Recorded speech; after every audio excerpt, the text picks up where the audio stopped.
Assalamualaikum. Waalaikumsalam warahmatullahi wabarakatuh, Ustaz. Kejap Kak Syida pergi FB lah sekejap, Okey, dah.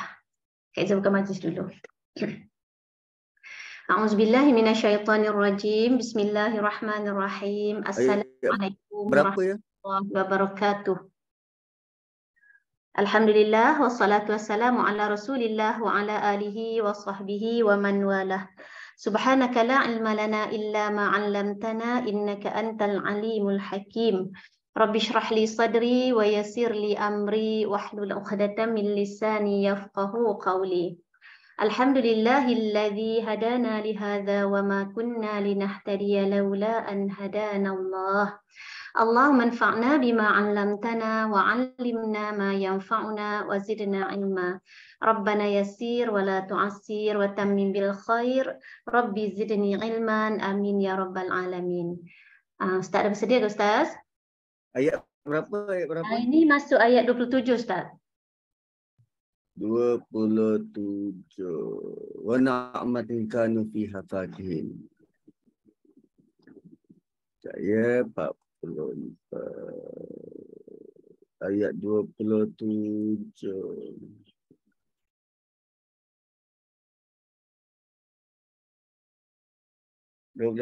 Surah Dukhan.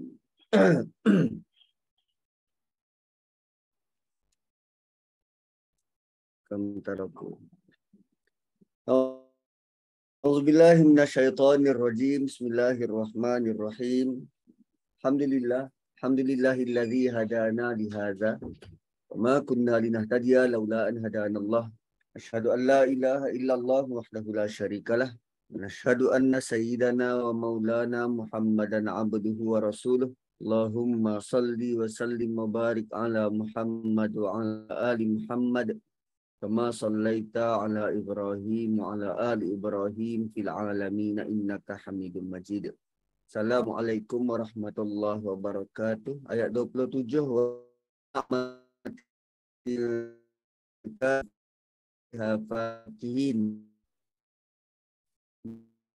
dan harta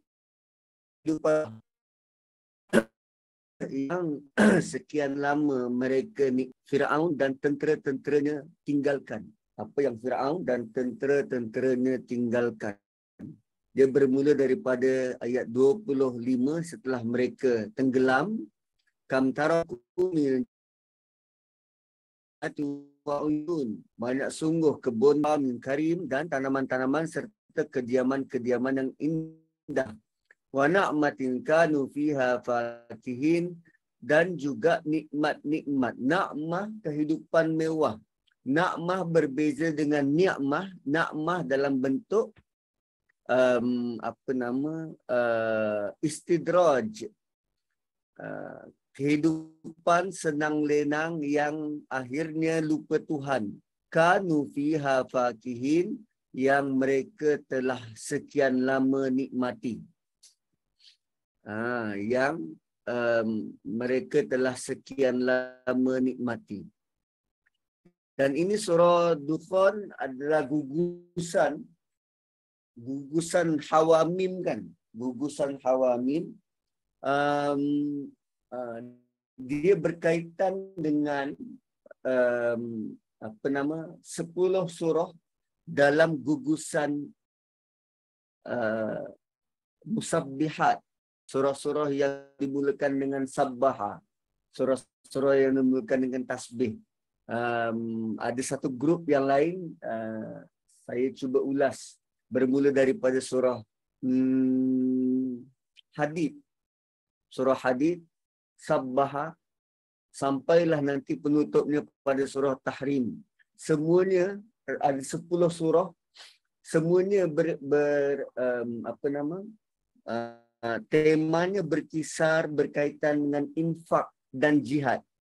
Infak dan jihad. So, surah Hawamim ini, gugusan surah-surah Hawamim ini juga ada penyebutan berkaitan dengan harta. Contohnya semacam apa yang berlaku kepada Firaun dan kaum dia ini. Kanu fiha fakihin. Selama ini mereka diberikan kesempatan mustakhlafin, kesempatan memiliki, kesempatan menguasai harta.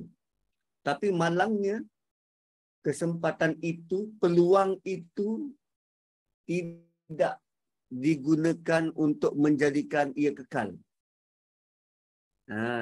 Kita tahu bahawa hidup kita ni sementara. Kan, usia kita tak panjang, kulit badan kita kalau dulu flawless, kalau sekarang ni asyik nampak flaw je. Kan, asyik nampak buruknya je. Jarang distreka. Kalau dulu mata kita, boleh pandang 4 kilometer.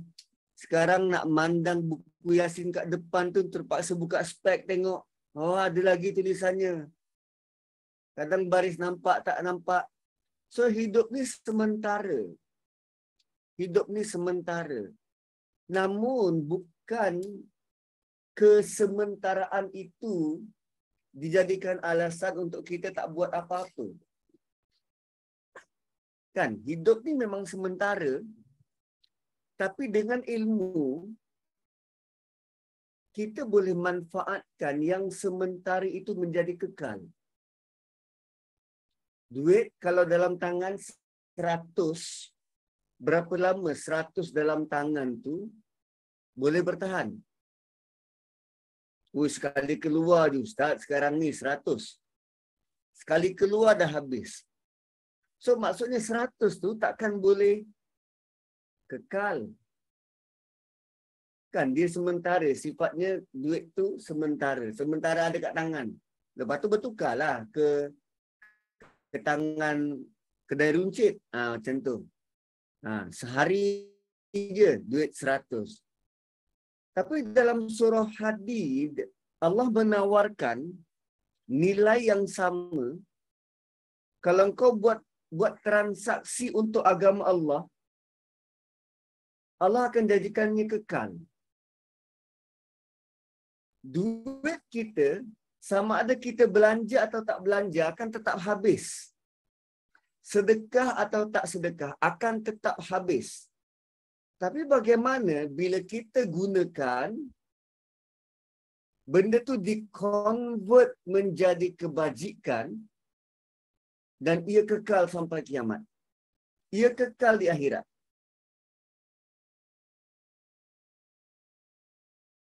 Itu gugusan surah-surah Musabbihat bawa idea tu. Dan sekarang Allah bagi tahu dalam surah Hawamim, surah Dukhan ni, bagaimana semua ini mereka tinggalkan. Dah banyak bukti, terutamanya kaum Fir'aun, mereka pernah melalui kanu fiha fakihin. Mereka pernah melalui juicy-nya kehidupan tu.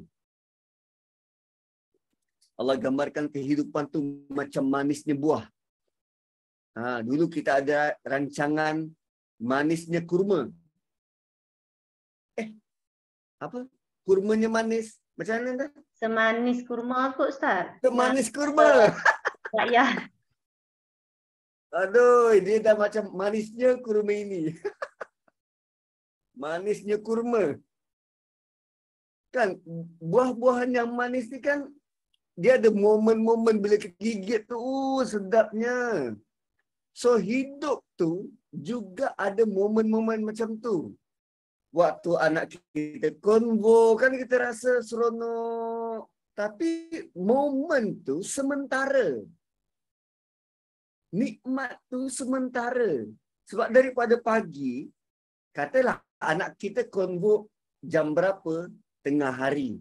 Daripada pagi kita bersiap, kadang lambat, kadang itu mak membebel. Itu tak manis. Itu tak manis. Tapi on the way pergi kena jam pula. Aduh, stres. Itu tak manis. Kemudian nak menunggu masuk ke dewan. Hanya 2 orang juga masuk. 2 orang dia boleh masuk. Yang anak tengah beratur. Beratur kan penat, panjang. Beratur itu tak manis. Bila manisnya tu? Waktu dia lalu atas pentas, ambil scroll, tangkap gambar. Itu je waktu manisnya.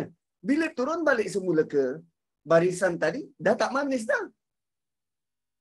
Kemudian nanti bila lagi momen manisnya tu, oh, waktu keluar daripada dewan, jumpa mak bapak, dapat scroll. Balik rumah, scroll tu letak kat mana? Letak elok-elok masuk plastik sebab minggu depan nak pulangkan balik. Itu dah tak manis dah.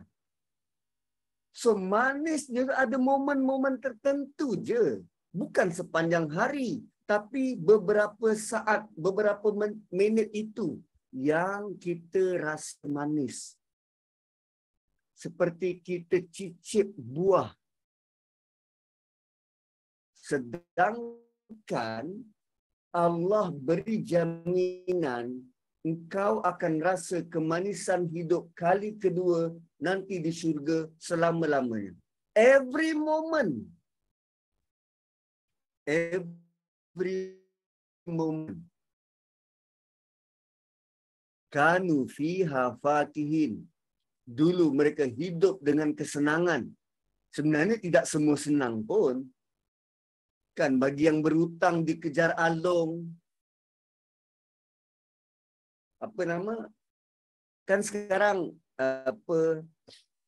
orang suka up dekat media sosial. Lambang kejayaan dia, kereta-kereta besar, rumah-rumah besar. Ya, kereta besar tu roteknya setahun berapa tu? Rotek 1 tahun, katalah Rolls Royce 6,000 cc V12 engine. Roteknya setahun 52,000 persendirian. Dah boleh beli cash MyV. Tu botak kepala tu. Kalau habis apa nama? Tempoh. Nak renew lesen, renew rotek, insurans. Itu baru rotek 52,000. Insurans. Bayar bulan-bulan. Kita nampak gas saja. Oi, dia berjaya dapat beli Ferrari. Yelah, dia yang pening kepala macam mana nak bayar bulan-bulan tu. So, kesenangan dekat dunia datang bersamanya liability. Liability dan datang bersamanya ujian. Well, kesenangan tu sendiri ujian. Sebab tu Allah datang bawakan option melalui Nabi sallallahu alaihi wasallam, bawakan satu cara hidup beragama. Bukan cara hidup ikut dunia, tapi cara hidup beragama supaya kehidupan tu balance. Sebab apa yang kita buat sekarang ni nun kepada kehidupan seterusnya. Gitu.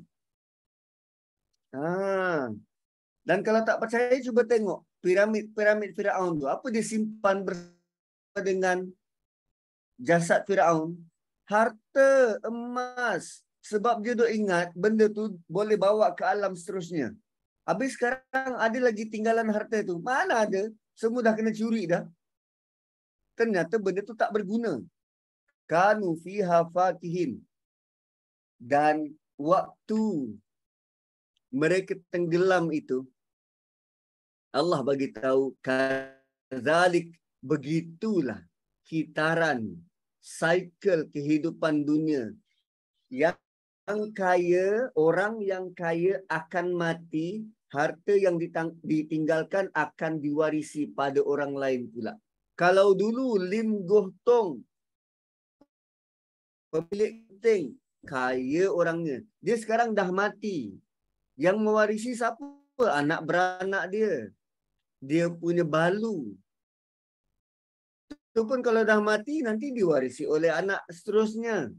Dan kalau anak dia bijak seperti bapa, boleh kembangkan perniagaan. Kalau anak dia palui-palui, tak tahu nak berniaga, tahu habiskan duit, harta itu akan habis. Beri pada tokey judi yang lain, beri pada kontraktor yang lain, harta itu akan habis. So, sebab tu idea tentang pengurusan harta diurus bersama dengan jalan Allah agar harta yang ada menjadi kekal, bernilai kekal. So, kadzalika wa awrathnaha qauman akharin. Begitulah hukum ataupun begitulah sunnatullah. Lihat bagaimana mereka tinggalkan segala yang mereka banggakan tu, dan ayat ini ditujukan kepada orang-orang Mekah. Hai orang Mekah, dengarkan pengajaran ini.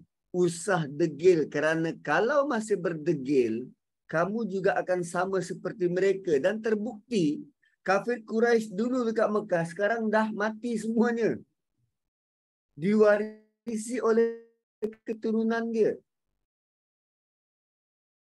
Diwarisi oleh keturunan dia. Wa awrathnaha qauman akharin. Kami wariskan harta-harta itu kepada orang lain, kepada kaum lain.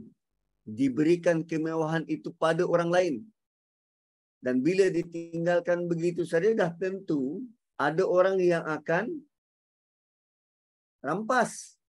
Ada orang yang akan curi.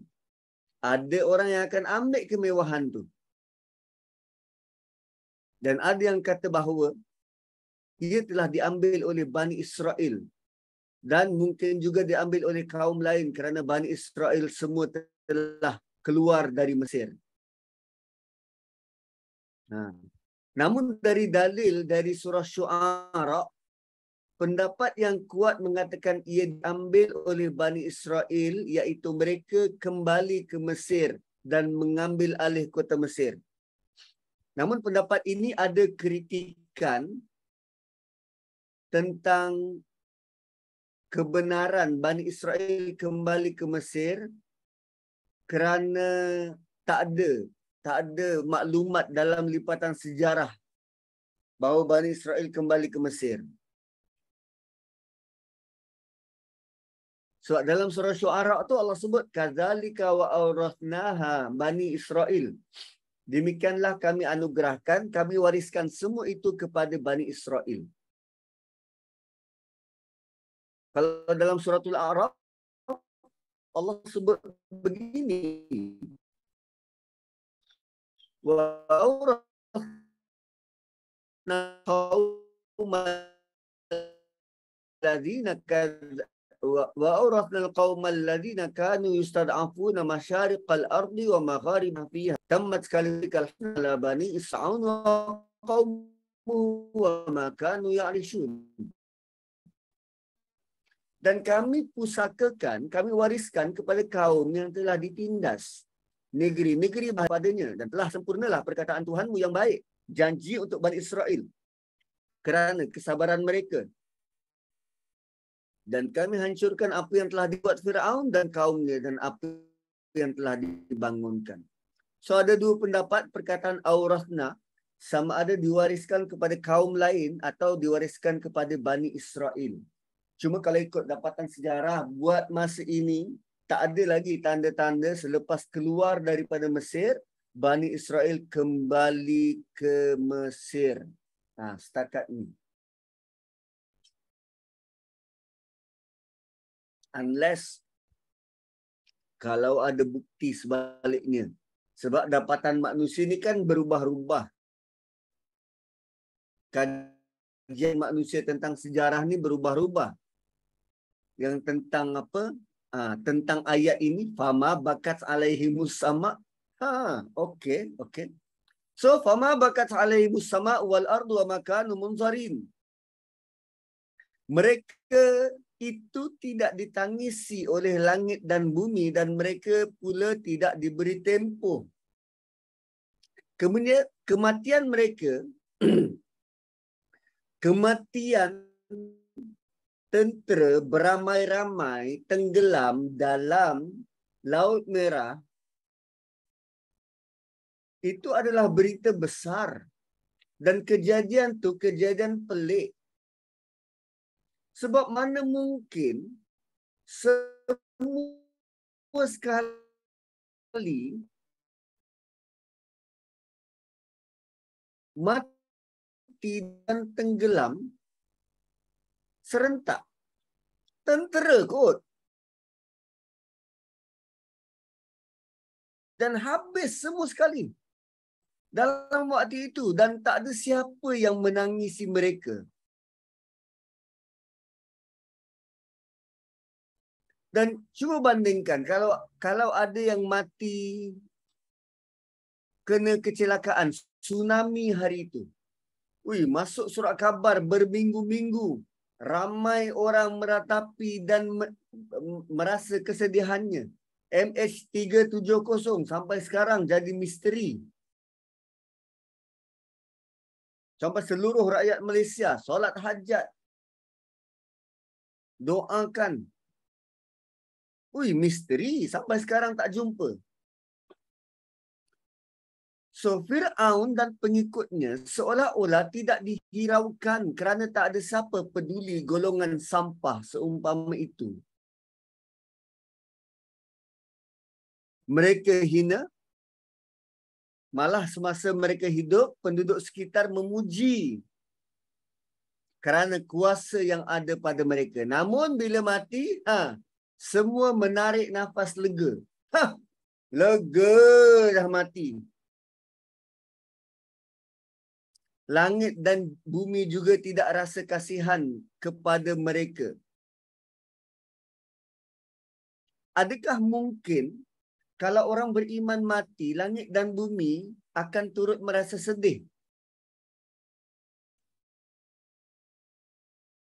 Mungkin ke macam tu? Kan? Kenapa sedih? Kerana orang beriman itu tidak lagi solat di atasnya. Orang beriman itu tidak lagi menyebarkan kebaikan atas muka bumi. Malah semasa orang beriman itu hidup, amalan mereka diangkat ke langit dan bila mati langit tidak menerima amalan orang itu lagi. Malah orang beriman, bukan hanya orang beriman, ibu mengandung. Kan ibu mengandung sentiasa didoakan alam akan kesejahteraan dan kebaikan untuk ibu mengandung. So tempat-tempat yang kita selalu buat amal baik tu akan rasa sedih dan pilu. Kan kisah pokok tempat Nabi bersandar semasa beri khutbah. Kan pokok kurma tu, pelepah kurma. So bila mimbar masjid siap, baginda tidak lagi bersandar di pokok tu. So pokok tu nangis. Hingga Nabi perlu tenteramkan pokok tersebut. Ya, walaupun satu sudut, ini mukjizat Ustaz, kita bukan Nabi. Tapi sekurang-kurangnya kita tahu alam beri respon kepada kebaikan orang beriman. Bukankah kita gembira kalau bersama dalam circle orang-orang yang sama-sama taat? Kita gembira bersama dengan orang-orang yang sama-sama buat baik. Bumi, langit dan alam ini begitu taat pada Allah. Jadi bila dia melihat, dia taat kepada Allah untuk serve manusia. So bila dia nampak manusia yang melakukan ketaatan untuk serve Allah, bukankah dia rasa, this is a privilege for me untuk layan manusia macam ni.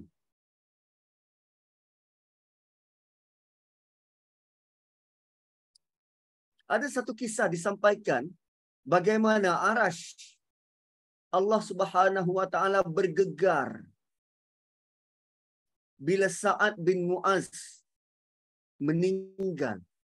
Arash Allah bergegar. Sa'ad adalah ketua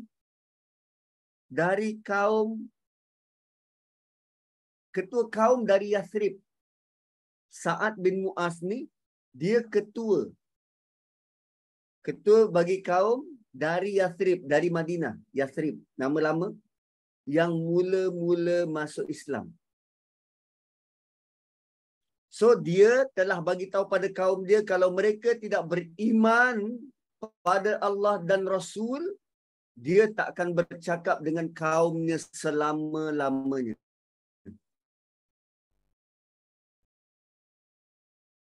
Dan petang tu semua kaum dia masuk Islam. So dia punya jasa sehingga kan bila dia meninggal, arasy Allah bergegar kerana kesedihan. So Nabi SAW bersabda, ihtazzal arsyu limauti Sa'd bin Mu'az. Singgah sana Allah bergoncang kerana kematian Sa'ad bin Mu'az.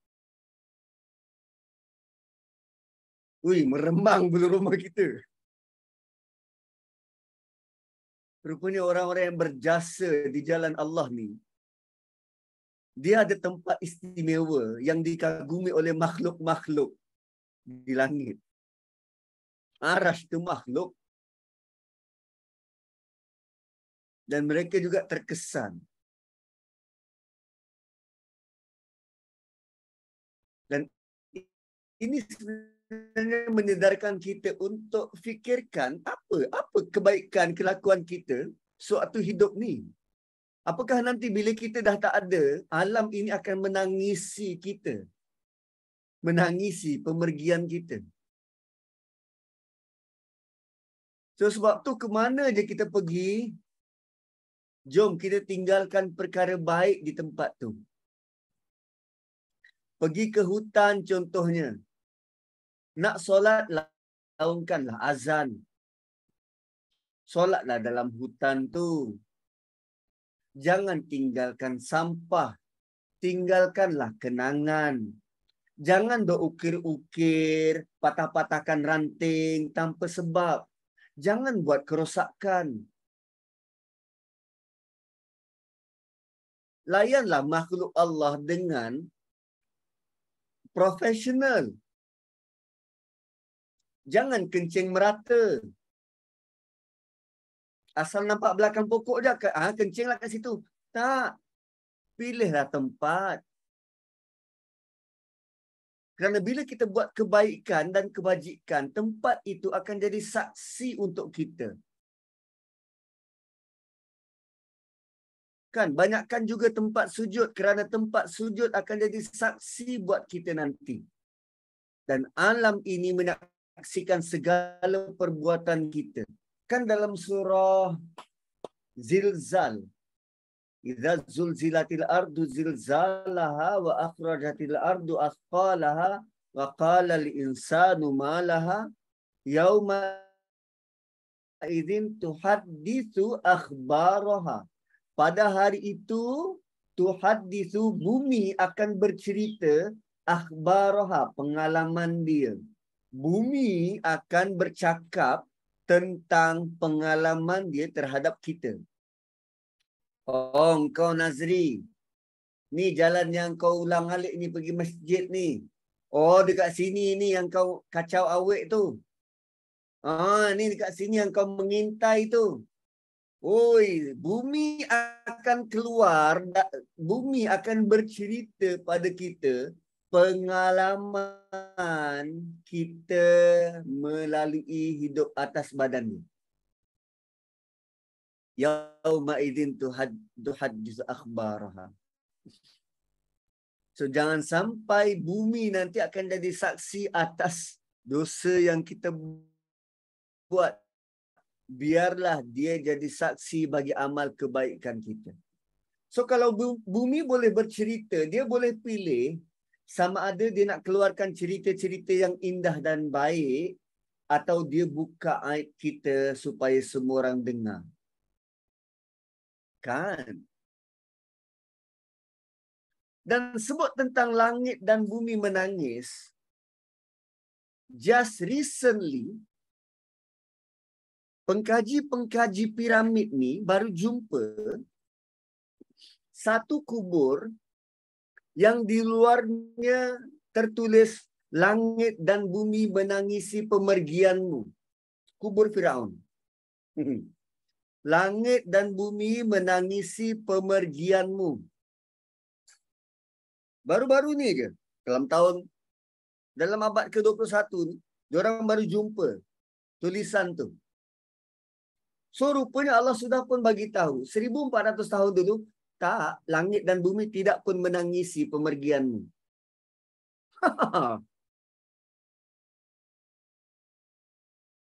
So apa yang mereka buat 3000 tahun dulu, Allah jawab awal lagi. Dan kita baru tahu sekarang. Kita baru tahu sekarang. Wa ma kanu munzarin. Wa ma kanu munzarin. Dan mereka pula tidak diberi tangguh. Mereka pula tidak diberi tangguh. Apa maksud tak diberi tangguh ni? Mereka tidak diberi sebarang masa peluang, masa ekstra untuk bertaubat. Kerana ternyata waktu itu Firaun baru rasa nak beriman.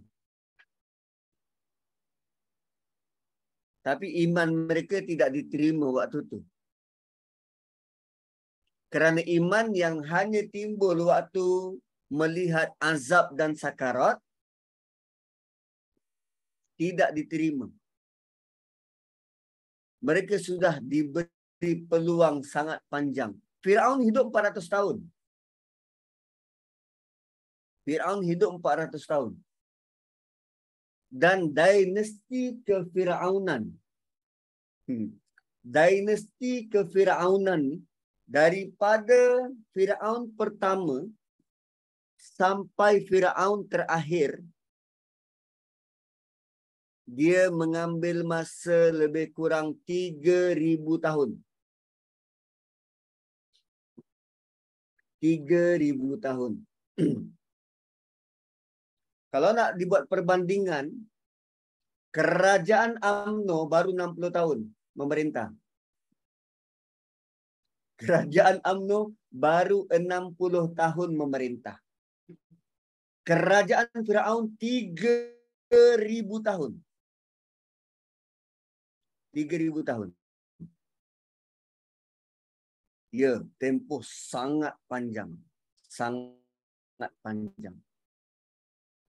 That's why di kisah tu mendominasi kisah-kisah orang terdahulu dalam Quran. Lebih 60% kisah mereka saja. Sebab kuasa yang Allah beri 3000 tahun. Hui, puas. Puas. Dan mereka tetap tidak beriman.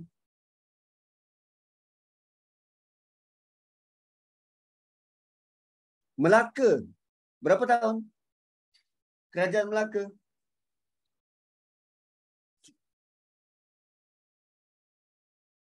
Belanda jajah Indonesia. Berapa tahun? Baru 500 tahun. 300 ke 500 tahun. Ini kerajaan Firaun. 3000 tahun. Oh. Gila lah. Kita baru dapat kuasa 60 tahun kan? Dah kena gelar Maha Firaun. Belum 3000 tahun. Belum. Sikit je. Dia bukan panjang. Oh, okey. Daripada Firaun pertama sampai Firaun terakhir tu dia ada beberapa Firaun. Dia ada beberapa Firaun. Firaun ni nama jawatan. So untuk yang menentang Musa, kita pun tak tahu berapa panjang umur dia. Tapi ada Firaun yang umur dia sepanjang 400 tahun. Ada yang umur dia sepanjang 400 tahun. So dia dah tua, terlalu tua, masih jadi Firaun lagi. Masih jadi Firaun. Tapi yang penting Firaun yang sebaya dengan Nabi Musa ni umurnya tak juga panjang. Sekitar 30-40 tahun macam tu sebab dia tenggelam mati. Dia tenggelam mati. Ramses II tu. Ramses II. Ramses I tu bapa angkat dia. Ramses II yang sama-sama membesar dalam istana. So, wa makanu munzarin, mereka sudah tidak diberi peluang kerana sudah lama, sudah banyak peluang diberi. So, sama macam kita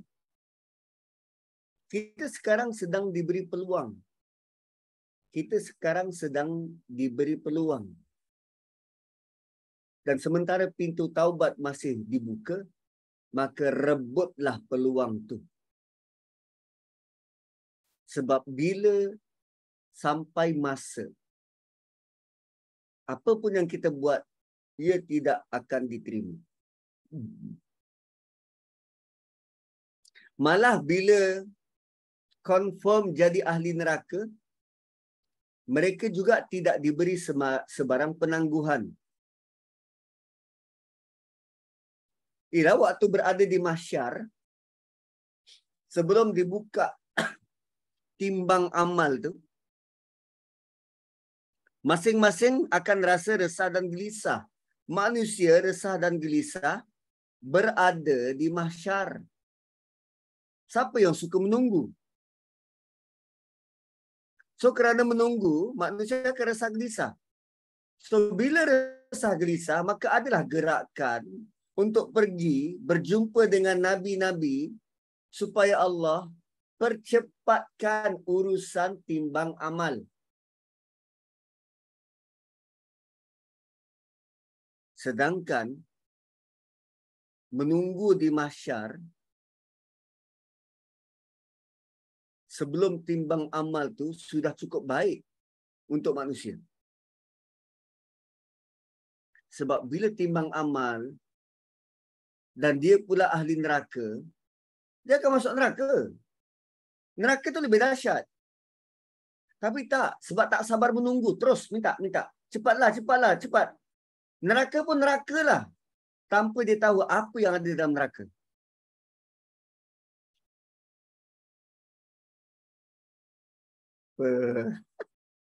Kan? Macam tu.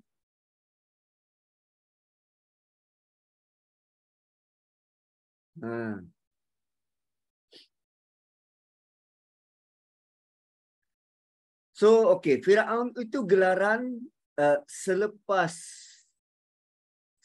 daripada rakyat Mesir melakukan kudeta terhadap pemerintahan Malik. So, dia ada zaman sebelum Firaun, raja-raja ni dikenali sebagai Malik. Zaman Mesir purba tu, raja-rajanya dikenali sebagai Malik. Dan Malik ini dia ada menteri-menteri di bawahnya. Surah Yusuf menggelarnya sebagai Aziz. Sebab kalau tengok awal surah Yusuf tu, waktu Nabi Yusuf diberi penempatan bila sampai ke Mesir, yang beli dia ialah Aziz. Sekejap,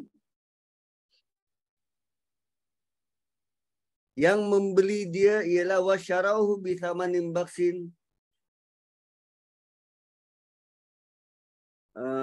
Sekejap ya.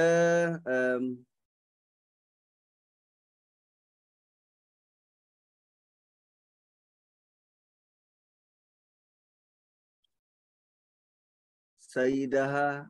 Okey. Yang membeli dia hanya disebut sebagai allazi ishtarahu. Wa qala allazi ishtarahu, ayat 21. Ada satu orang daripada Mesir beli dia. Waktu tu orang tu belum ada jawatan. Tapi nanti selepas peristiwa Nabi Yusuf digoda, Selepas peristiwa Nabi Yusuf digoda, perempuan-perempuan kawan kepada isteri lelaki tersebut memanggilnya sebagai Imra'atul Aziz, Al-Aziz. Ada alif lam. Boleh jadi Perdana Menteri sebab ada alif lam. Nah, boleh jadi Perdana Menteri sebab ada alif lam.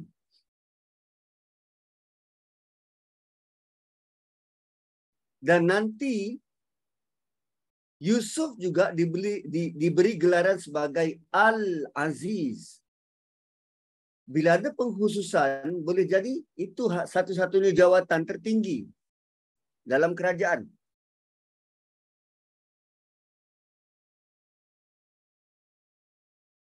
Sebab dia ada lagi perbincangan sesama mereka.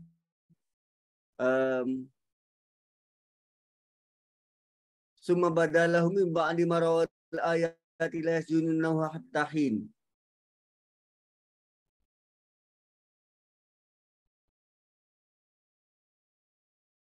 Yang ini pun ayat 35 Allah tidak mention siapa yang berbincang, tetapi yang pasti adalah lelaki wanita yang tangannya berbalut.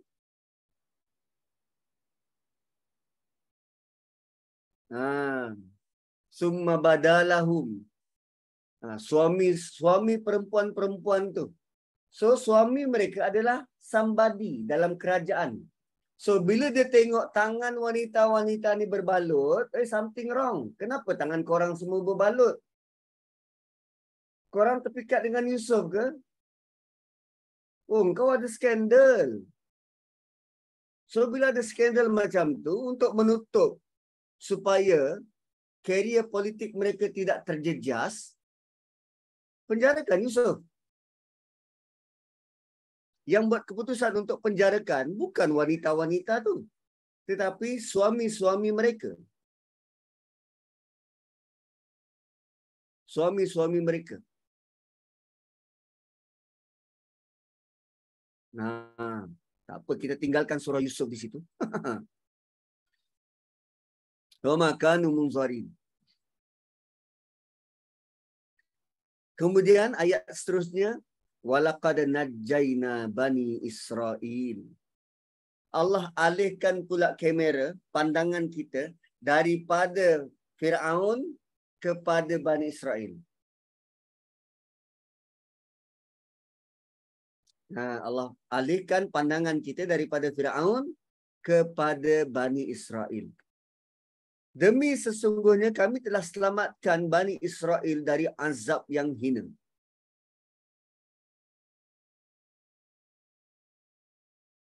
Najjayna, kami selamatkan. Banyak kali sebenarnya Allah sebut Bani Israel dengan najah, najatun. Najah kan berjaya. Najah berjaya. Kalau dalam surah Baqarah ada siri wa iz najjainakum. Kenangkan kembali ketika kami selamatkan kamu. So proses untuk menyelamatkan ini hanya Allah yang boleh buat. Kalau Bani Israel dulu diselamatkan berulang kali, maka proses yang sama, bentuk yang sama juga Allah buat untuk kita. Banyak kali dah Allah selamatkan kita. Banyak kali. Kadang berlaku pergeseran dalam rumah tangga kita. Gaduh teruk suami isteri. Tak bertegur sampai 3 hari. Tapi masuk hari ketiga, tiba-tiba hati isteri mula menjadi lembut dan hati suami mula menjadi lembut dan masing-masing sudah mula memikirkan mungkin salah aku kot. Dan Allah selamatkan hayat perkahwinan tu. Mungkin juga dalam bentuk Dah bulan 12. Kan cuti sekolah dah nak habis. Masa untuk keluarkan biaya nak perbelanjaan sekolah anak. Tapi bonus dan duit dalam bank dah menyusut. Duk memikirkan mana nak dapat duit. Pecahkan tabung anak hanya dapat beberapa sen. Tiba-tiba kita nampak iklan. Masjid yang dekat dengan rumah kita tawarkan, jom ke sekolah. Dan di situ masjid agihkan beg baru, kasut baru, baju baru. Bagi siapa-siapa yang bertuah. Dan kita cuba-cuba nak mohon walaupun gaji suami T20. Tapi kerana banyak tanggungan, kita tak tahu boleh dapat ke tak. Dan rupanya anak kita layak. Dan di situlah bentuk Allah selamatkan. Banyak kali juga keadaan yang kita kata, hui, nasib baik, nasib baik. Rupanya itulah bentuk walaqad najjaina. Sungguh kami yang selamatkan. Tapi lazimnya kita gelar sebagai, oi, aku bernasib baik. Cepat betul kita lupa. Sedangkan berkali-kali Allah selamatkan kita. Berkali-kali. Berkali-kali. Kadang tak dalam keadaan langsung kita tak sedar. Kan tengah-tengah makan nasi, makan kacang, hirup kuah tom yam. Hirup kuah tom yam, tersalah hirup, tersedak. Tersembur. Kan tersembur. Waktu tu baru nak jadi bakal menantu. Sembur pula pada muka bakal mertua.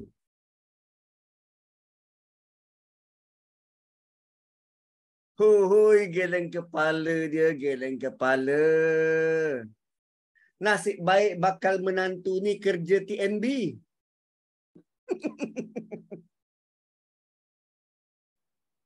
Nasib baik, nasib baik. Hoi. Tapi sekarang dah pencen lah. Dulu waktu dia baru nak hantar proposal. Rupanya kalau dia tak tersedak sesuatu yang sangkut dekat leher, boleh menjadikan dia suffocated dan dia boleh meninggal on the dot. Allah selamatkan. Tapi waktu kita tersedak, kita tak fikir benda tu. Tak fikir yang boleh suffocated dan kita boleh jalan. So kerana tersedak tu Allah selamatkan kita. Banyak benda. Tengah-tengah malam. Kan kadang-kadang kita tiba-tiba terjaga. Rupanya saluran pernafasan kita tidur, tak tahu apa-apa. Saluran pernafasan kita tu tersekat. Banyak kali bantal, selalu kita salahkan bantal. Ini salah bantal ni, salah bantal. Tak, Allah selamatkan. Allah selamatkan. Oi. Dahsyat. So setiap kali kita jumpa perkataan ini, najjaina, maka kita perlu lihat begini. Katakanlah saya pernah diselamatkan satu ketika oleh satu keluarga. Saya nak melintas jalan tapi sebab pakai Walkman, pakai earphone tak dengar kiri kanan. Ada kereta laju sedang meluru. Dan tiba-tiba ada seorang awek ni, dia tarik tangan saya, kalau tak saya kena langgar. Dan saya rasa, terhutang nyawa dengan dia. Dan saya akan ingat dia sampai bila-bila sebagai orang yang berjasa selamatkan nyawa saya. Saya ingat pada dia sampai bila-bila. Itu sekali. Dan sekarang Allah selamatkan kita berkali-kali. Kita bukan saja terhutang nyawa pada Allah. Kita hutang banyak benda.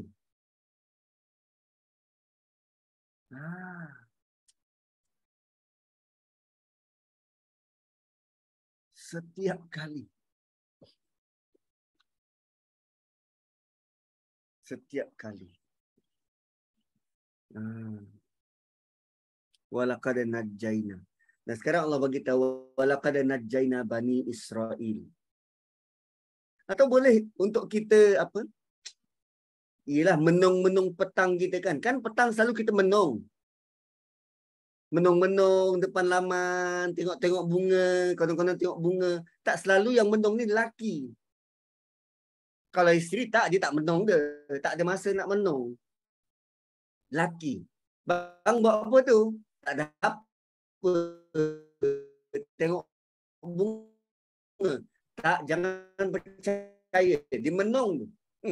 Tu menung-menung petang. Kita boleh baca. Walaqad najjayna Nazri. Sungguh Allah telah selamatkan Nazri banyak kali. Allah dah selamatkan aku banyak kali. Aku pernah gagal. Kemudian Allah bagi peluang dan peluang dan peluang. Kemudian aku jadi sampai macam ni. Pernah putus cinta. Allah selamatkan. Putus cinta pula. Dia hantar SMS. Mana ada WhatsApp waktu tu. Dia hantar SMS. Waktu tengah driving bawa kereta daripada KL Shah Alam ke Pontian Johor. Tengah bawa kereta kelisa. So, anak remaja bawa kereta kelisa, kelajuan paling rendah 14. Limit 16. Sebab kelisa boleh pergi 16 je. Tengah bawa 1416. Masuk mesej, kita pisah lawak. Okey. Hati di dalam tak siapa yang tahu. Tapi yang penting, yang pasti Allah selamatkan. Allah selamatkan. Boleh jadi anak muda itu tak fikir panjang. Dah halang-halang tak siapa yang nak aku. Teruskanlah tekan tanpa brek. Aksiden. Macam-macam. Tapi Allah selamatkan berulang kali. So, Allah sedang mengingatkan Bani Israel dan kita yang sedang membaca. Betapa kita telah diberi rahmat dengan diselamatkan berulang kali. Kalau dahulu Bani Israel ini jadi hamba abdi. Kalau tadi tempoh pemerintahan Firaun 3,000 tahun. Bayangkan berapa ribu tahun mereka dah jadi hamba abdi kepada Firaun dan kaum Qibti. Ditindas oleh kaum itu dan Allah selamatkan mereka. Kenapa Allah selamatkan mereka? Sebab mereka ikut Nabi. Dia ikut Nabi Musa keluar. Ikut Nabi. Just imagine waktu malam tu kalau Nabi Musa ajak keluar, diorang tak nak. Tak naklah, pergilah kau Musa keluar sorang-sorang. Selamat tak mereka? Tidak. Tidak.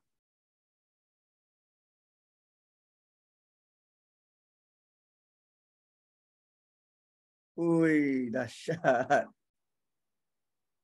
Sebab dia ikut Nabi. So sekarang ni kita nak ikut tak Nabi? Ikut Nabi, selamat. Ikut Nabi, kita selamat. So mereka diberikan keselamatan dari Firaun sebab ikut Nabi. Maka kalau kita ikut wahyu, kita juga akan selamat. Walaupun mulanya mungkin susah. Tapi yang penting adalah hujungnya. Sebab jika ada kesusahan dan dugaan, maka kita perlu ready pelan kesabaran. Bukan pelan bertindak. Benda susah, tak payah bertindak, sabar dulu, sabar.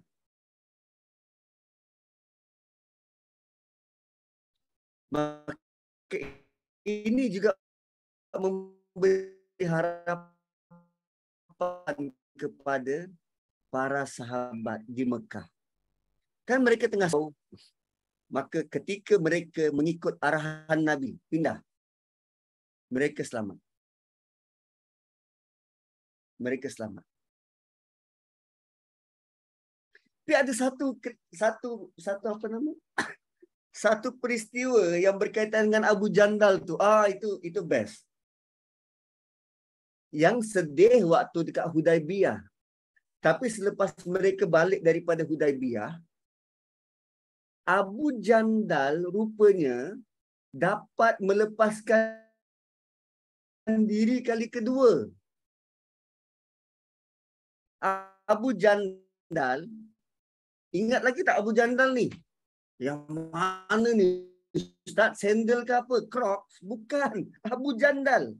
Abu Jandal anak kepada Suhail. Suhail. Pemimpin Mekah tu. Yang buat perjanjian dengan orang Islam tu. Hudaibiyah. So dia berjaya loloskan diri. Dan bila dia berjaya lepas diri, bapa dia arahkan orang pergi ikut Abu Jandal. Jangan tangkap, pergi ikut. Jangan tangkap tapi pergi ikut. So bila dia sampai ke pintu kota Madinah. Dia sampai ke pintu kota Madinah, dia minta tolong orang Islam. Dia minta tolong orang Islam tengah bergelut depan pintu kota Madinah. Dia minta tolong orang Islam. Nabi bagi isyarat mata. Nabi bagi isyarat mata, dia bunuh orang tu dan dia tak masuk Madinah. So dia stay in between Mekah dan Madinah. Sebab Madinah sudah buat perjanjian dengan Mekah. Mana-mana orang Mekah lari ke Madinah dan dituntut oleh orang Mekah, Madinah kena serahkan balik. Tapi Abu Jandal tak masuk Madinah. So orang Mekah mati kutu macam nak buat. Kita nak tuntut apa je bukan dekat Madinah. Dia in between. Malah bila Abu Jandal berada di tengah-tengah antara Mekah dan Madinah, dia bertindak jadi lanun. Lanun padang berniaga, dia pergi serang. So daripada dia seorang, masuk orang kedua, masuk orang ketiga, dah jadi kumpulan yang menggugat orang Mekah nak pergi berniaga. Dia bukan orang Madinah. Yang buat gencatan senjata orang Madinah. Dia bukan sebahagian orang Madinah. Sangat bijak. Sangat bijak. So dia jadi dia jadi duri dalam daging orang Mekah. Sehingga orang Mekah fed up. Ambillah Abu Jandal, kami tak nak. Ambillah Abu Jandal, kami tak nak. Sampai macam tu. Dan ada lagi satu peristiwa. Bila perjanjian Hudaibiyah sudah termeterai, ada satu orang Islam berjaya lepaskan diri ke Madinah. Tapi kali ini dia berjaya masuk Madinah. Lalu orang Mekah hantar pasukan nak tuntut dia. Kan perjanjian dia, mana-mana lelaki yang daripada Mekah melarikan diri ke Madinah kena hantar balik. Tapi kali ini yang lari ialah perempuan. Kali ini yang lari ialah perempuan. So bila pasukan tu datang nak tuntut dia ni, Nabi kata tak. Sebab dalam perjanjian tulis lelaki, bukan perempuan. Mati kutu. Orang Mekah mati kutu. So kita diajar bukan hanya berserah bulat-bulat kepada perjanjian yang berat sebelah. Tak. Kalau kita menerima perjanjian berat sebelah, okey. Fine. Kalau tak ada cara untuk ubah, okey, fine. Tapi cuba lihat apa loophole dalam perjanjian itu untuk kita dapat benefit dan manfaat. So, begitu bentuk kebijaksanaan orang Islam waktu tu. Ui, dahsyat. Dahsyat. So, sepanjang sejarah, Nabi itu kalau perhati sungguh-sungguh, oi, macam mana kita rasa seronok, ui, brilliant, ui, bijaknya dia orang, macam mana dah? So, walaqad najjayna Bani Israel, kalau Bani Israel itu pernah diselamatkan, begitu juga orang Islam waktu itu berkali-kali diselamatkan, sama juga macam kita berkali-kali diselamatkan. Dan Bani Israel diselamatkan dari apa? Azabil muhin. Azab yang menghina. Dan azab yang dimaksudkan ialah perhambaan ke atas Bani Israel. Kerana perhambaan adalah suatu yang amat menghinakan. Sudahlah diperhambakan. Ditambah lagi dengan seksaan yang dikenakan ke atasnya.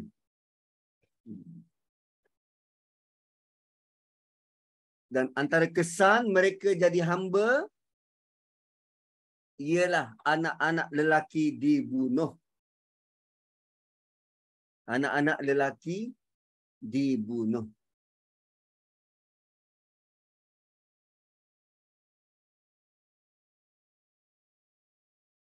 Kalau dalam surah Takwir tu, Allah akan tanya kepada anak perempuan yang mati dibunuh, apa dosa engkau mati dibunuh? Allah akan tanya anak perempuan. Kenapa Allah tak masukkan anak lelaki?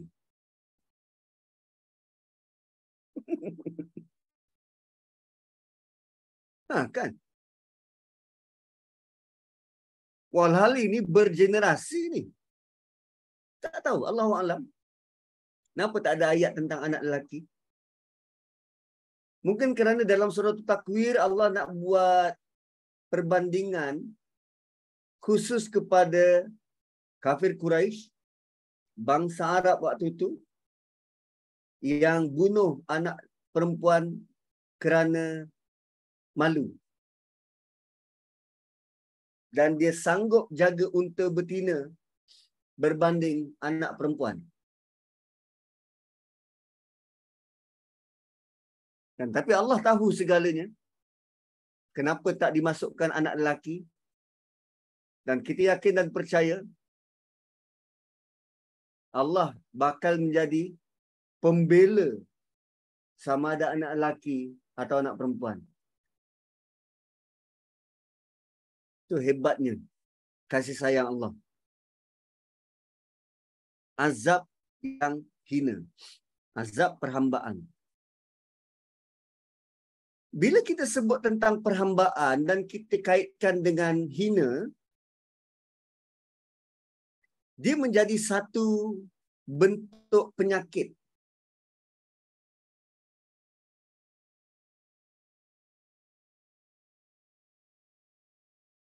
Satu bentuk penyakit kalau kita buat blanket statement. Hamba adalah hina. Hamba adalah hina tanpa kita detailkan siapa yang menjadi tuan kepada hamba tu. Kalau tuannya tahun, ya hamba tu hina. Tapi kalau tuannya macam Nabi sallallahu alaihi wasallam, Nabi dulu ada hamba. Nabi dulu ada anak angkat, Nabi dulu ada pembantu. Hamba, anak angkat dan pembantu tak pernah komplain terhadap tuan dia, terhadap Nabi.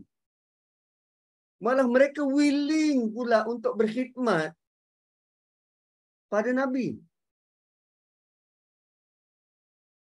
Dan sekarang kita diajak, kita tak berjumpa dengan Nabi, tak hidup bersama dengan baginda, Tapi sekarang kita diajak untuk menjadi hamba kepada Tuhan yang namanya Allah.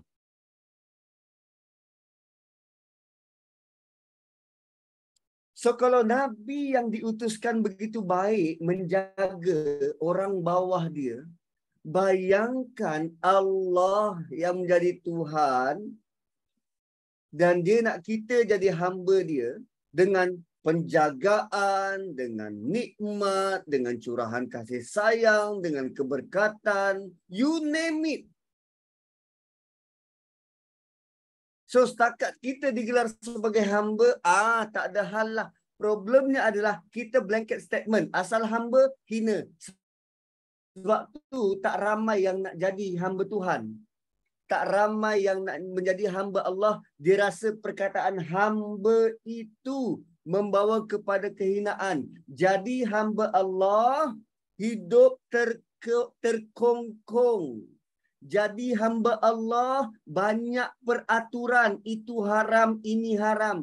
Jadi hamba Allah kena ortodoks. So nampak tak problemnya dekat mana? Kenapa orang tak nak jadi hamba Allah?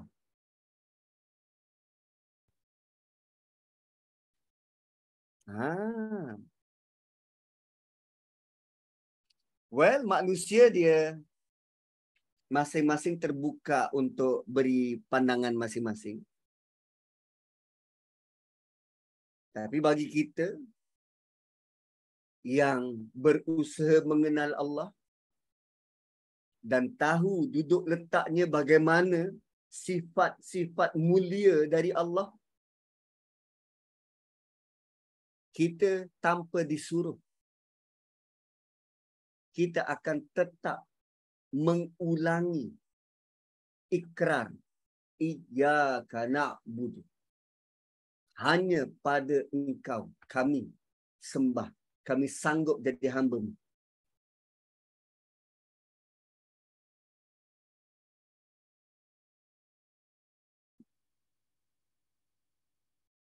Betul? Ramai yang macam tu. Asal puasa je lari luar negara. Boleh pula nak tunduk di bawah Tuhan baru.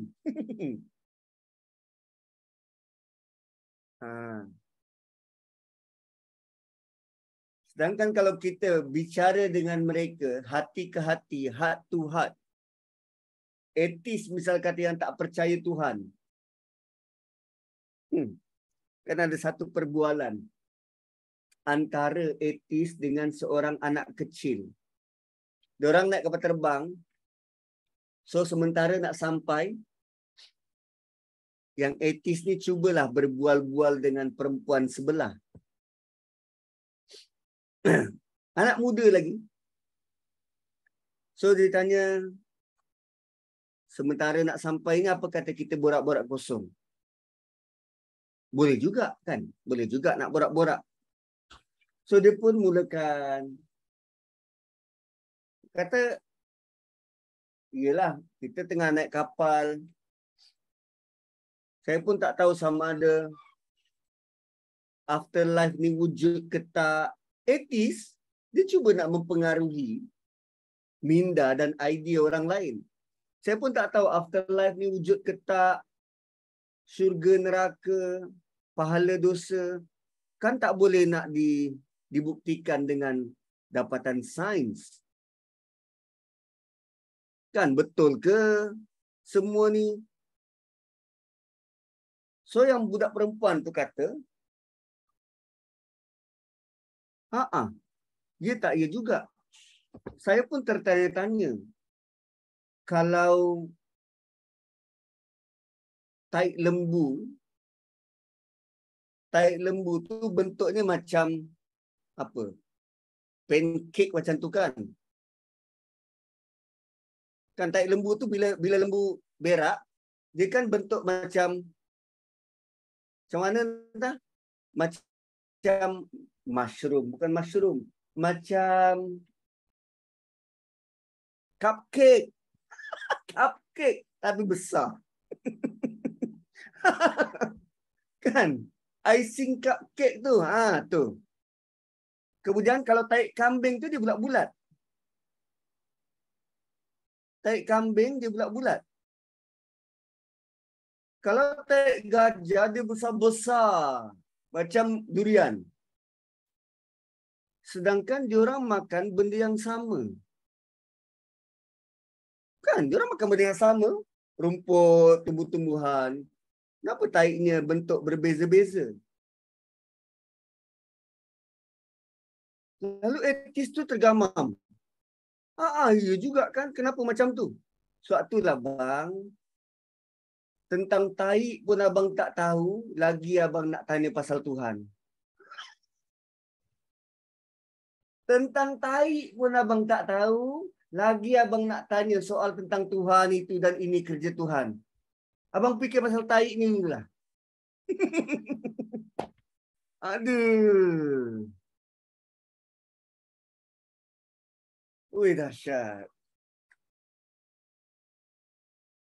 Apa yang Allah buat tu, kita tak tergambar. Kita tak tergambar. Bijaknya dia, apa, indahnya ciptaan dia, macam-macam. Ada juga yang fikir macam ni. Baby lembu, bila dia lahir, dia hanya berat lebih kurang beberapa pound je. 2 ke 5 pound macam tu. So kalau 2 pound bahagi 2, 1 kilo lah kan. 2 pound kan 1 kilo. Lebih kurang macam tu lah. 2 ke 5 pound berat dia. So dia makan dan minum susu lembu. Dia makan apa? Makan rumput. Beberapa minggu selepas itu, dia membesar dan boleh capai berat hingga 200 pound. 200 pound. Makan rumput. Malah siap berlemak. Oh, rupanya kalau kita makan rumput, kita boleh menternak lemak dalam badan. Dari mana datang lemak? Sedangkan lembu tak makan rumput bergoreng.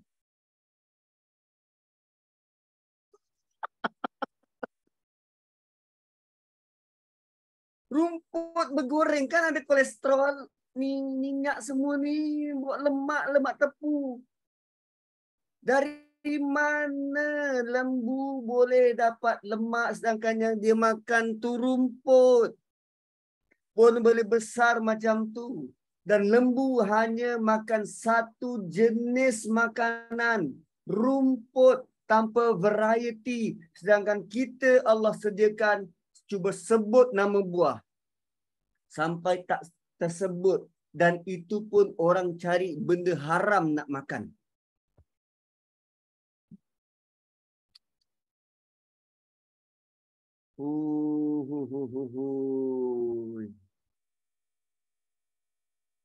Dahsyatlah. Lembu makan sayur tak, lembu makan rumput je.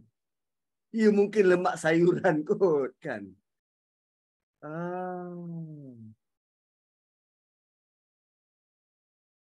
Dia boleh bina otot dia. Dia makan rumput je. So memang bila makan rumput tu, maka otot tu boleh terbina, dapat serap enzim dan dapat hasilkan susu.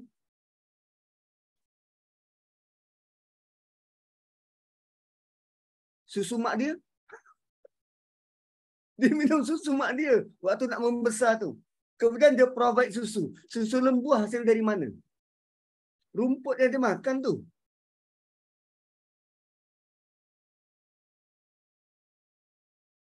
So anak kita kalau keputusan susu, suruh meragut rumput. Dapat hasilnya itu dapat. Meragut rumput kat luar. Lembu tu hari-hari ragut rumput boleh hasilkan susu. Taklah, cannot brain lah. Cannot brain. Sedangkan binatang tu hari-hari nampak. Hari-hari nampak. Oh, dahsyat. Ada sesuatu yang Allah sengaja tunjuk terang-terang supaya kita benar-benar tunduk depan Allah Subhanahu Wa Taala. So, mereka dilepaskan daripada azab dari azab yang hina. Dan kerana kadang manusia ni tak bersyukur, dia mudah lupa. Ayat 31, Allah beri penekanan. Kalau di atas, dari azab yang hina. So, Bani Israel ni, tahu lah mereka ni kan suka kona sana, kona sini.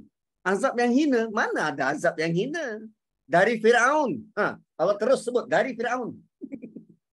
So, kalau sebut azab yang hina tu macam tak ni sangat. Aku selamatkan kau dari Firaun. Dari penindasan Firaun. Innahu kana aliyam minal musrifin. Sebab bila disebut nama, barulah memori kehinaan itu datang menjelma.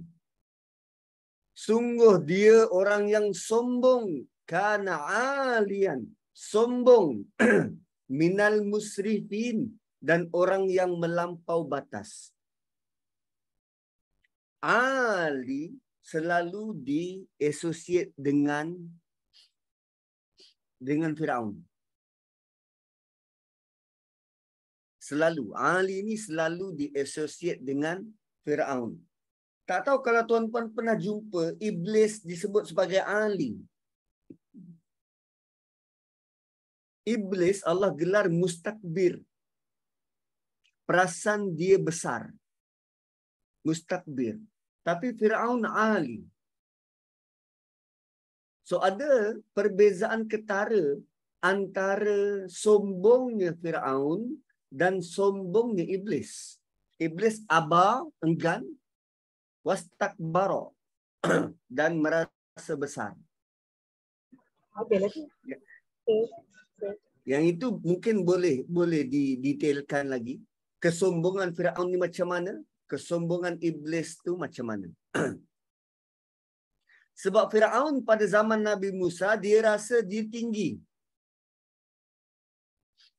Sehingga dirinya menjadi sombong. Sebab dia punya kuasa, banyak kelebihan, kerajaan yang besar, tentera yang kuat. Ialah 3,000 tahun dinasti pemerintahan kerajaan dia. Tak ada kerajaan yang setanding dengan kerajaan Firaun Mesir waktu tu. Sebab tu mereka punya sombong sangat teruk. Dia punya sombong sampai boleh diwarisi pula kesombongan tu pada pegawai-pegawai tentera dekat bawah dia. Kita kadang jumpa juga bos-bos yang sombong. Tapi bila kita deal dengan DP orang bawah, pegawai-pegawai dia, sangat humble, sangat baik. Bos yang sombong sebab dia ada kuasa. Tapi pegawai dia sangat baik, sangat humble, mudah untuk berurusan. Firaun tak. Dia mewariskan kesombongannya itu pada pegawai-pegawai dia.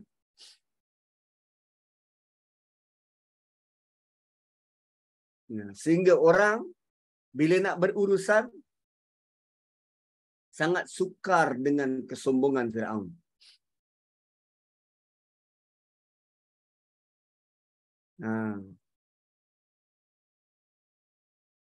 Dan dalam ayat ini Allah perli pemuka Quraisy yang bangga dengan kedudukan.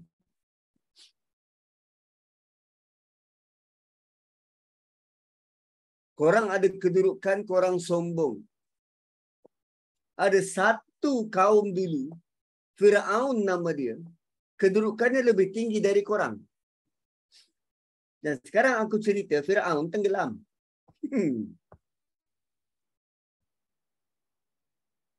Sangat mudah Allah musnahkan. Itu peringatan kepada kafir Quraisy. Dan peringatan juga kepada penjawat awam yang jawatannya tinggi, level-level menteri. Sebab dengan keadaan kerajaan yang tidak stabil. Maksud tidak stabil, tak siapa menang banyak. Tak siapa menang besar. Tak satu parti pun menang dan kata kami boleh bentuk kerajaan. Tak. Maksud tak stabil lah tu. Apa-apa berlaku sangat mudah kerajaan ini jatuh. So sementara dia jadi menteri, tolong jangan belagak sangat. Sebab yang melalui, yang menghadapi perangai belagak ni ialah orang bawah. Kalau saya cerita pasal JAKIM, berapa banyak menteri dah bertukar, kita orang lalui dan rasai bagaimana orang tu bila jadi pegawai menteri, dia macam tak kenal bumi tu kat mana. Gitu. Dia ibarat macam dah duduk dalam syurga. Apa nak dapat, petik je dapat. Tak kiralah orang tu dapatkan macam mana, yang penting aku nak dapat. Sebelum jawatan tu, punya baik. Pijak semut tak mati sebab semut lalu jalan lain, dia lalu jalan lain. Tapi kalau dia pijak atas semut tu matilah. Ni baru level pegawai ni. Baru level pegawai yang serve menteri. Bila menteri tu jatuh, bertukar kerajaan, mana tak pegawai tu tak tahu mana. So, bila berada di situ, jangan sombong. Kalau dulu cakap berdegar-degar begitu dan begini. Tapi sekarang bila dah kalah mana? Mana tak ada pun. Relax sudahlah. Jawatan kan Allah bagi pinjam je sekejap. Jangan sampai orang kenali kita dengan musrifin, melampau batas. Liang minal musrifin. Dia rasa dia tinggi, lalu dia melampau. Melebih-lebih perangai.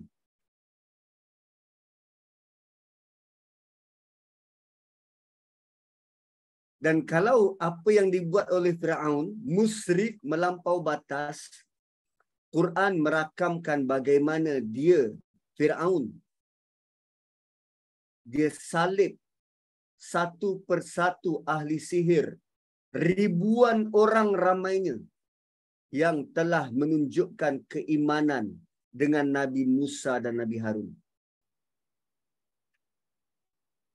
Quran baru sebut sebahagian. Disalib satu persatu. Tuan-puan, saya tadi pagi, sementara nak tunggu kelas ni, saya tengok Black Crab. Netflix. Black Crab. Nanti boleh cari. Ini bukan cerita nelayan tangkap ketam dekat laut. Tak. Ini cerita perang. Cerita perang, tak tahu kat mana, kat Rusia ke kat mana, tapi tempat sejuk. Tempat sejuk. Saya tengok cerita tu sebab nak tengok apa yang manusia buat bila dia ada kuasa.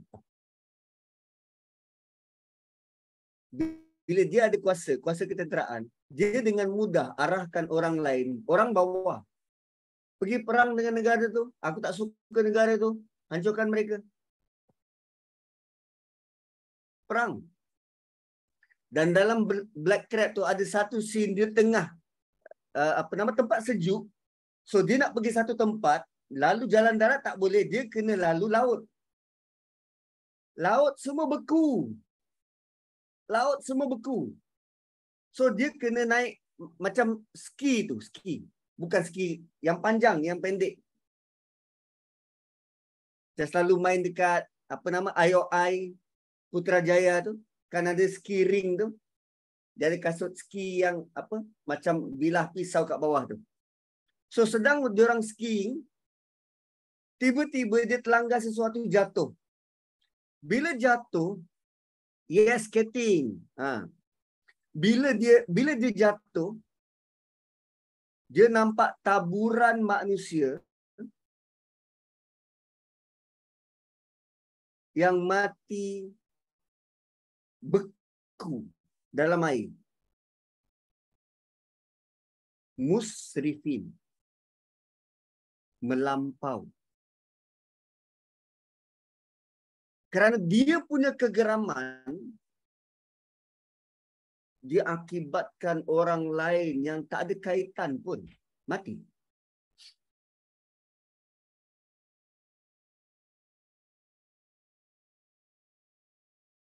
So, kuasa ni ujian dia, bukan calang-calang. Iraq dah hancur, Afghanistan dah hancur, banyak kali dah berlaku perang ni. Hanya kerana satu individu yang arahkan Queen yang dah mati tu, Queen. 72 tahun dia hidup. Berapa banyak negara sengsara kerana arahan dia? Lepas tu, tiap hari orang kata, God save the Queen. Ya ke? Save the Queen.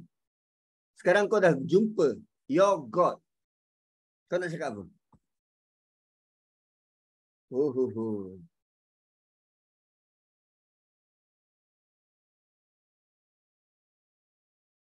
Sebab tu, dia pengajaran buat kita yang kita tak pernah pegang kuasa. Kita tak pernah pegang kuasa. Tapi keinginan untuk dapat apa je yang kita nak tu, kita trigger dalam diri. Aku nak itu, aku nak ini, tapi aku tak dapat. So macam mana nak dapat? Mungkin dengan kaya kot. Mungkin dengan kaya aku boleh dapat. So kita pun minta, ya Allah, aku nak kaya, aku nak kaya. Bukan hanya kita minta kaya, ramai orang minta kaya ni. Ramai orang minta kaya. Dan ada yang Allah beri kekayaan pada dia. Beri kekayaan pada dia. Lalu bila dia dah rasa kaya, rasa kekayaan tu, dia mula dapat benda yang dia boleh dapat dengan mudah. Dapat tu, dapat ni, dapat tu, dapat ni. Rupanya nafsu dia tak puas. Kaya is the beginning. Gitu. Kaya is the beginning. Dia tak puas. Oh, aku kaya. Banyak mula nampak pengaruh. Orang mula ikut cakap. Mula macam tu bila cakap orang dengar, idea mula dipakai. Oh, kaya je tak jadi. Aku kena ada kuasa. Masuk bertanding lah. Menang pula tu.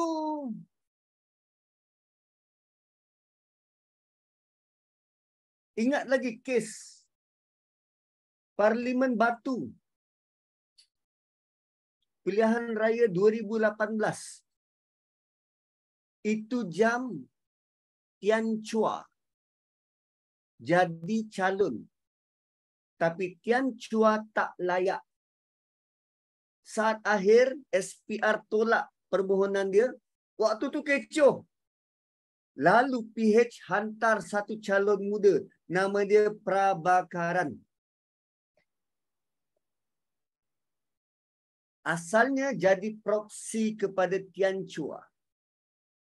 Tapi pilihan raya baru ni, Tian Chua nak bertanding di situ. Prabakaran pun bertanding tempat yang sama. Sebab dia sudah rasa kuasa.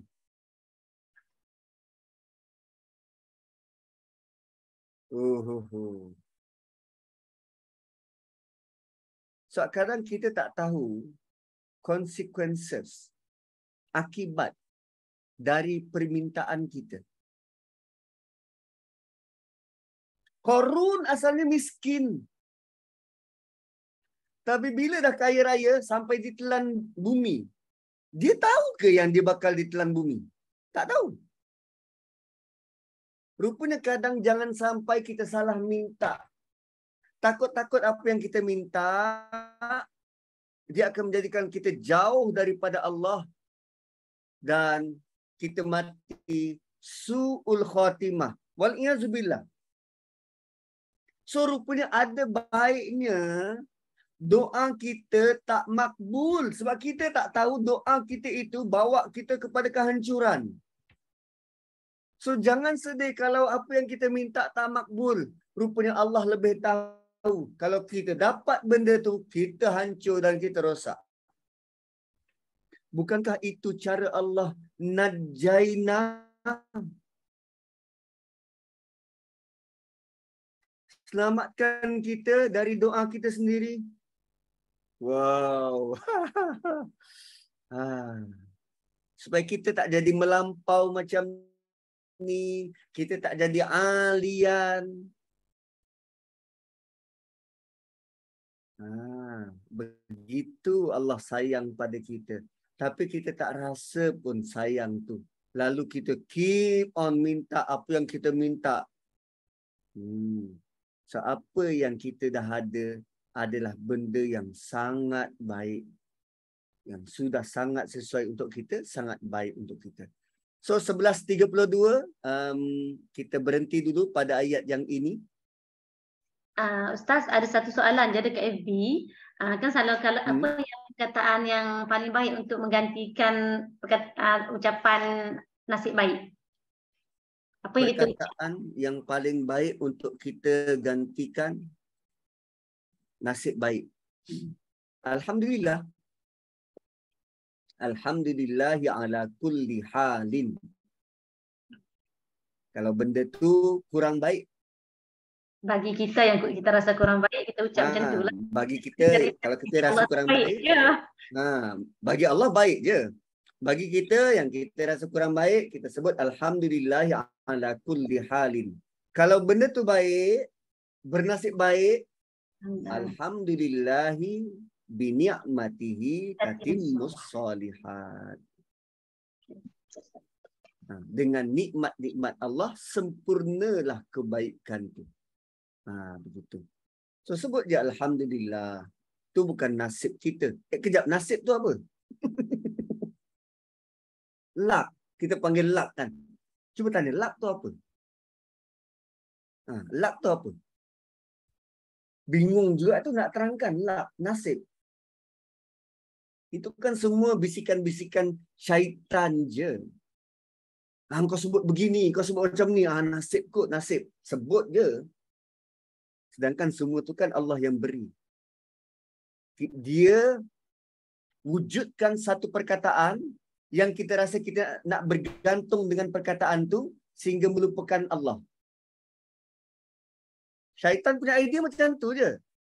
Dia nak divert kita punya perhatian dari Allah. Okey, dia buat satu perkataan lain supaya kita rasa inilah yang bertanggungjawab. Bukan Allah. Dia bukan lab. Yes, itu qada dan qadar. Nasib baik bukan sebab kita bagus. Betul. Bukan sebab kita. Semua kerana Allah bagi. So, dia ada bisikan-bisikan syaitan tu yang relentless. Yang kadang-kadang kita ingat ini bisikan syaitan, kadang-kadang kita lupa dan banyak kali kita lupa. Bukan kadang-kadang. Sebenarnya kan Ustaz, Kak ada dengar satu ceramah daripada Ustaz Najib. Dia kata macam inilah, kita harus doa. Rabbana atina fid dunya hasanah fil akhirati hasanah qina azabannar. Kita harus minta kebaikan dunia akhirat, tapi kita tak buat pun perkara yang nak dapat kebaikan tu. Jadi Allah gantilah dengan ujian lain kat kita. Bila Allah ganti dengan ujian lain, Allah nak minta kita sabar. Bila kita sabar, kita dapatlah pahala tu, kita dapatlah. Kalau orang yang sabar, pahala dia unlimited kan? Sebab itulah kadang-kadang kita doa pandai, tapi kita tak laksanakan pun apa yang Allah suruh. Doa je tapi tak laksanakan. Itu yang jadi macam tu. Sebenarnya Allah tetap Ar-Rahman. Allah tetap sayang kita daripada dalam segala segi tu memang Allah sayang kita. Kita minta ke Allah, Allah bagilah bentuk yang macam lain supaya kita sabar dapat pahala. Macam itulah sunatnya kan Ustaz. Betul. Allah tetap nak bagi. Allah tetap nak bagi Kenalah macam buat mana pun. sesuatu. Kenalah buat sesuatu. Itulah. Dan kalau kita tak buat sesuatu, Allah akan buat juga sampai kita buat. Gitu. Soalan dari Siti Nur Haliza. Siti Nur Halijah Hamid. Kita biasa dengar an laki. Ada beza tak? Keadaan dengan ungkapan tu. Ya. Kenapa dia tak dapat? Oh, ini tidak bernasib baik. Aku, tak ada rezeki. Selalu kita sebut apa? Tak ada rezeki.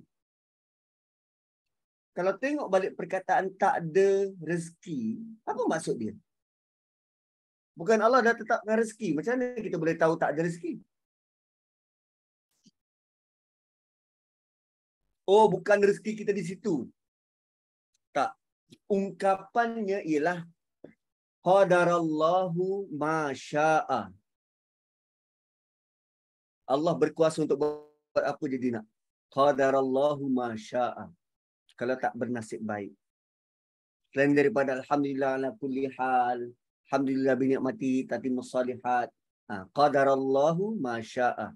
Allah berkuasa terhadap apa yang dia nak.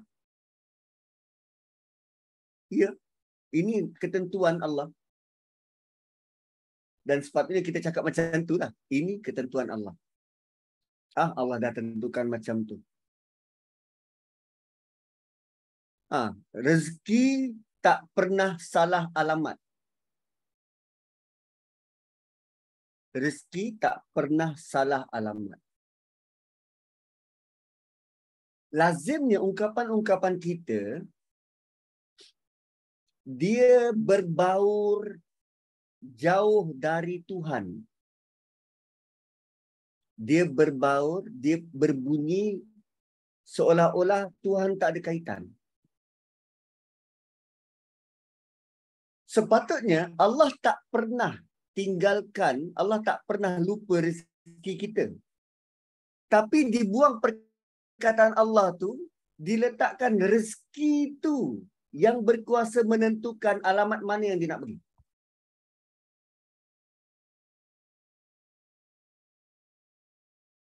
Itu bentuk talbis iblis tu lah. Dia nak ungkapan kita tak ada kaitan dengan Tuhan pun. So sebenarnya bukan rezeki tak pernah salah alamat.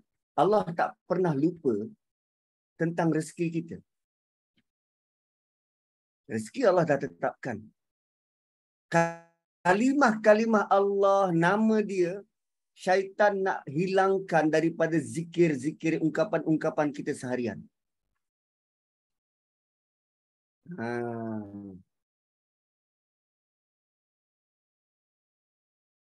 Wallahu a'lam. Jadi sebenarnya apapun yang Allah bagi tu, kita kena dahulukan ingat Allah dulu. Sebutlah alhamdulillahillazi bi ni'matihi tatimmus shalihat. Kalau dapat, kita rasa benda tu dapat satu nikmat. Kalau kita rasa benda tu macam satu yang kita tak apa suka, sebutlah alhamdulillah yang ala kulli hal ataupun qadarallahu ma syaa fa'al. Sebut macam tu yang paling utama yang sebenarnya. Okey Ustaz. Alhamdulillah. Okey, dah lebih 9 minit. Jadi alhamdulillah, jazakumullah khairan semua. Terima kasih banyak. Kita akhiri dengan tasbih kafarah. Subhanakallahumma bihamdik nashhadu an la ilaha illa anta wa nastaghfiruka wa natubu ilaik wal asri innal insana lafi khusr illa alladhina amanu wa amilus solihat wa tawassaw bil haqqi wa tawassaw bis sabr. Assalamualaikum warahmatullahi wabarakatuh. Waalaikumsalam warahmatullahi wabarakatuh. Terima kasih semua. Sallallahu alaihi wasallam. Selamat hari wilayah. Oh, jatuh Ustaz. Itu semua. Ada yang cuti kat rumah. Sallallahu ala nabiyina Muhammad wa ala alihi washabihi ajma'in walhamdulillahirabbil alamin. Wassalamualaikum warahmatullahi wabarakatuh. Terima kasih semua. Kita jumpa pemuda Jumaat insya-Allah. Kelas Ustaz Endang insya-Allah. Okay, sahabat-sahabat semua, insya-Allah kita jumpa lagi pada sesi akan datang. So dengan itu saya akan sampai lagi dengan lafaz assalamualaikum warahmatullahi wabarakatuh. Waalaikumsalam. Terima kasih. Waalaikumsalam warahmatullahi wabarakatuh. Terima kasih semua. Sama Kak Pa.